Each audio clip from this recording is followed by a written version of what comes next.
This is a guitar effects pedal. Guitar players use these to shape their tone in many unique ways. The Boss brand has become one of the most legendary guitar effects pedal brands around. In 2001, Hal Leonard published a book detailing every single aspect you would ever want to know about these pedals. I remember I bought this book back in 2001 or something when it came out, and I was obsessed with everything Boss related. Now this book is out of print, hard to find, and very expensive. So I figured it might be a good opportunity to take a look inside, do a little review on this book, and see what it's all about. This is the Overstimulation Station. All right, let's check out the Boss book. And the first thing that we will notice is a layout of all the pedals, all the stomp boxes they sold, the years that they sold them from, data that tells you what each knob was on the actual stomp box itself. It goes in depth on each stomp box and the various unique capabilities that it had. The chorus pedals, for instance, the CE1 chorus ensemble pedal was Boss's first pedal they ever manufactured, and it's what started everything. And then you get into CE2, the Dimension C, such a weird pedal. This was sold in the 80s, and it did not have knobs. It had these little toggle switches for these preset sounds. We get into their phaser pedals here. The PH1 was one of the first Boss pedals as well, released in 1977 as part of their Traffic Light series. Get into their flanger pedals. We see they made a vibrato pedal. Slow gear pedal, very interesting pedal. It's almost like a violin. It cuts out the attack at the beginning. You have a high band flanger. What in the world is that? There's demos for most of these pedals on YouTube, so you should go check them out if you're interested to hear how they affect a guitar's tone. They get into the tremolo pedals, their pitch shifting pedals and harmonics pedals. I owned a few of these. They were really cool. Their famous octave pedal. So many great sound effects pedals. These compressor pedals, which look beautiful. That blue is so rich and crisp. Then it shows off also the bass guitar pedals that Boss, for some reason, thought it was a good idea to invert the colors on and give it a nice doo-doo brown color compared to the guitar stomp boxes. We get into their graphic EQs, the Spectrum pedal, which was like a fixed wah sound. Apparently Michael Schenker used it a lot, so it's become a very sought-after pedal, very expensive nowadays. If you look for it on YouTube, it's about $500. Getting into their auto wahs and their touch wah pedals. Here, the dynamic wah. I actually own this pedal for a minute. It has a port for an expression pedal, but if you're going to do all that, why not just buy a wah-wah pedal instead of buying a pedal and then a separate expression pedal? I don't know. The DM2, that's a famous Boss pedal, analog delay, highly sought after pedal, vintage, very cool. Probably every guitar player you know or every guitar player you've heard live is using some Boss digital delay. DD5, DD3, DD2, all these are very popular delay pedals in the music community and the rock scene. We get into their digital reverbs, their noise gate, noise suppressor, and enhancer pedal. Very bizarre pedal. It apparently clarifies dynamics when playing straight to line in without speakers, and it's effective apparently for recording chunky rhythm guitar work and arpeggios, and I'm sure it's expensive as hell because they don't make it anymore. You got the acoustic simulator. Just a secret for you, it does not make your guitar sound like an acoustic guitar. Bass synthesizer pedal. I wanted this pedal so bad growing up. It was always like $300. Did not want to spend that much. We get into the power supply pedal, which was discontinued because this kind of became obsolete. It was mainly used as an A-B switch and a daisy chain connector, but you can use a chromatic tuner for that. Gets into some of their first pedals, their first flanger, the BF1 flanger, and the Boss driver, which is a very, very rare pedal, graphic EQ. Then, since this book was, it came out in 2001, so it only had up to that point of pedals, we see the advent of the twin pedal series, but we do not see the twin pedal slicer and chorus ensemble, the space echo. You only have three so far: the guitar amp processor, the graphic EQ, and the loop station. I got so much use out of this pedal right here, the RC20. I made so many songs with that loop station. Then we get into their expression pedals. You have their volume pedals, gain pedal, a gain and wah pedal, some of their miniature amps. I did not know Boss made miniature amps at one point. Apparently they did. You get into their expression pedals. Apparently they made a headphone amplifier thing at one point.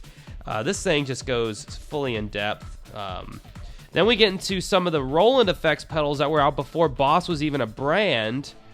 They had a fuzz pedal, they had a phaser, a jet phaser, a wah pedal. These are so cool looking, so vintage, straight up 1960s space sci-fi looking things. And these are the right here 2 rarest pedals, according to this book, rarest Boss pedals.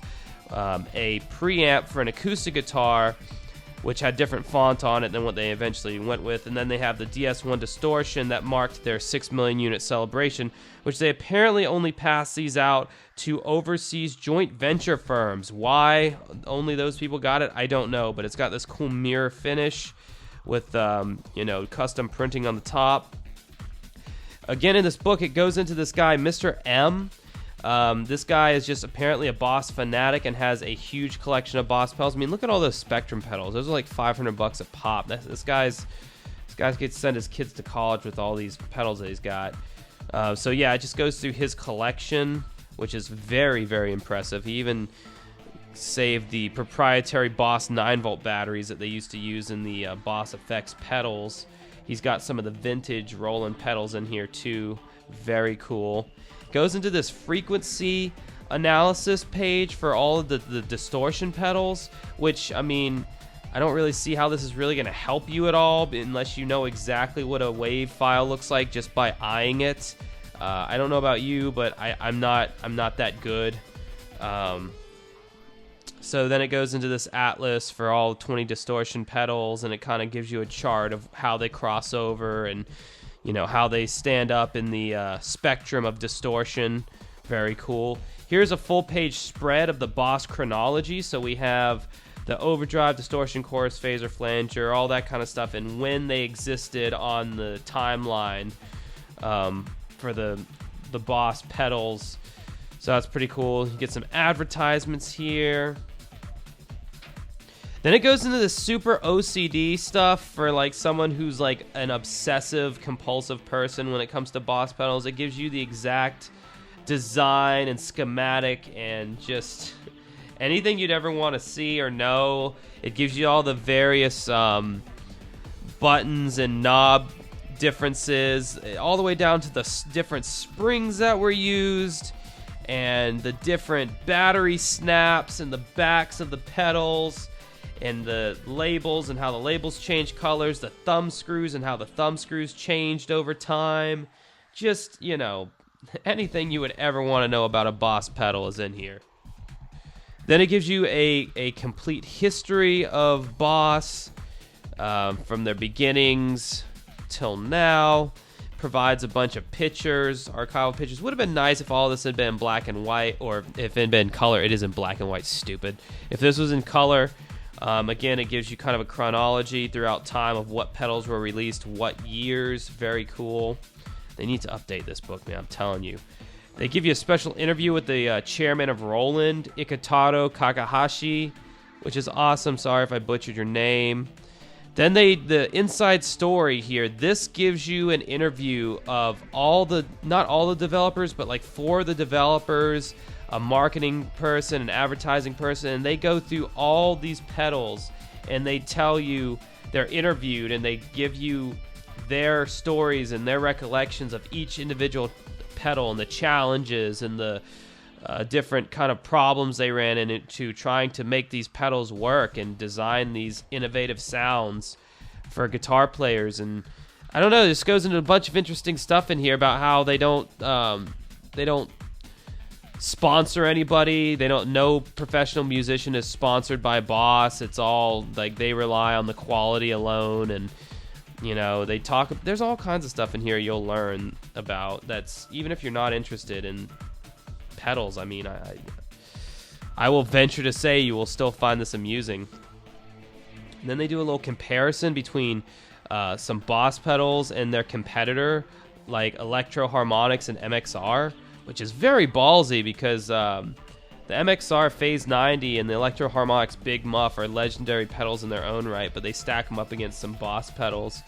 And then they give you some presets for some Boss pedals of that year of 2001, because like I said, that's when this book came out, so you know, they give you some presets in here that's pretty awesome.